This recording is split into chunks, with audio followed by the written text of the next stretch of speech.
UPSC ने अपनी recruitment यानी कि भर्ती ड्राइव सेंट्रल गवर्नमेंट के अलग अलग विभागों में जो 450 वैकेंसियां निकाली थी उस पर हमने आपके साथ काफ़ी दिनों तक चर्चा की थी, क्योंकि नोटिफिकेशन ये आम नहीं है।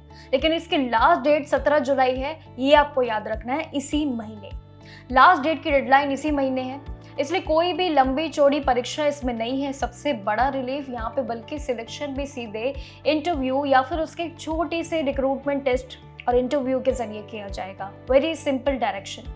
लेकिन इस भर्ती में अलग अलग फील्ड्स जैसे कि इंजीनियरिंग, मेडिकल, लॉ और साथ ही कई तरीके के और भी पोस्ट की से कुल मिला के 54 तरीके से पोस्ट को शामिल किया है। लेकिन सबसे ज्यादा 146 कुछ पोस्ट ड्रग इंस्पेक्टर के खाते में आती है, जो कि सबसे बड़ी वैकेंसी भी है। हेल्थ मिनिस्ट्री के अंदर भी ये जरूर इस बार भरी जाएंगी, जिसके अलावा असिस्टेंट इंजीनियर का पद भी रहेगा सिविल में, लीगल ऑफिसर कंपनी के लिए भी रहेगा और साथ ही कई ऐसे साइंटिफिक ऑफिसर के पोस्ट भी जो कि फोरेंसिक साइंस और साथ ही लेबोरेटरी वाले ऑप्शंस भी हैं, जहां पे मेडिकल स्पेशलिस्ट ग्रेड 3 की पोस्ट भी यूपीएससी के इस पूरे नोटिफिकेशन में कवर होती है। अब क्योंकि इसमें बहुत सी अलग अलग पोस्ट है तो इसलिए काफ़ी अट्रैक्टिव बनती है ये वैकेंसी। लेकिन इसकी एलिजिबिलिटी क्राइटेरिया भी जानते हैं। अब यहाँ पे मान्यता प्राप्त जैसे कि ड्रग इंस्पेक्टर के पद को चुनते हैं तो फार्मेसी या मेडिसिन वाली लाइन में डिग्री आपको चाहिए होगी। इंजीनियरिंग पोस्ट के लिए बीटेक, बीई, लीगल पोस्ट भी जरूर यानी कि एलएलबी भी शामिल है। लेकिन इसमें बाकी के जितने भी पद रहेंगे उसमें मास्टर्स डिग्री की प्लानिंग जरूर है, तो वो अनिवार्य ऑप्शन है। अब यूपीएससी ने इस भर्ती के लिए एज लिमिट भी तय की है, जो पोस्ट के हिसाब से अलग अलग इस बार निर्धारित की गई है। एक बार फिर से ये इन्फॉर्मेशन आपके साथ इसीलिए शेयर कर रही हूँ क्योंकि ये अब आपके लिए आम नहीं है, क्योंकि 17 तारीख अभी भी करीब आ रही है, जो इसी महीने यूपीएससी के फॉर्म की डेडलाइन है 17 जुलाई से, इसलिए पहले ही अप्लाई कर देना।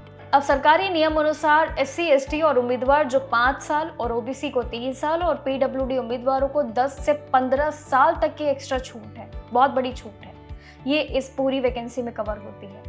यहाँ पे सारे नियम अलग है, जिसमें जनरल, OBC, WS कैटेगरी के जो पुरुष उम्मीदवार आते हैं, लड़के आते हैं, वो सिर्फ 25 रुपये उन्हें दे रहे होंगे एप्लीकेशन फी। लेकिन सभी कैटेगरी की महिलाओं के लिए और SC, ST, PWD उम्मीदवारों के लिए इसमें बिल्कुल फ्री है, 0 कॉस्ट वाली एप्लीकेशन फी।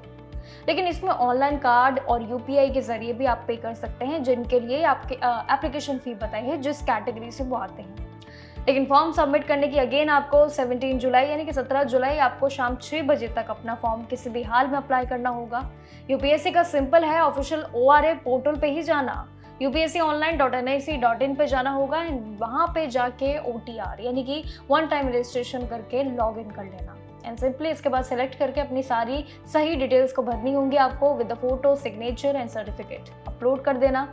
ये सारे ज़रूरी डॉक्यूमेंटेशन है, ज़रूरी वर्क है, जिसमें लास्ट मिनट में वेबसाइट अगर रश या सर्वर प्रॉब्लम मिली यूपीएससी का ये नोटिफिकेशन भी निकल जाएगा। तो समय रहते 17 के कैलेंडर के बजाय इस कैलेंडर पे अपने 16 मार्क कर लेना, सो दैट ये 17 आपका डेडलाइन मिस ना हो। बाकी सरकारी एंड प्राइवेट जॉब्स के लिए ज़रूर देखते रहिएगा जागरण जोश।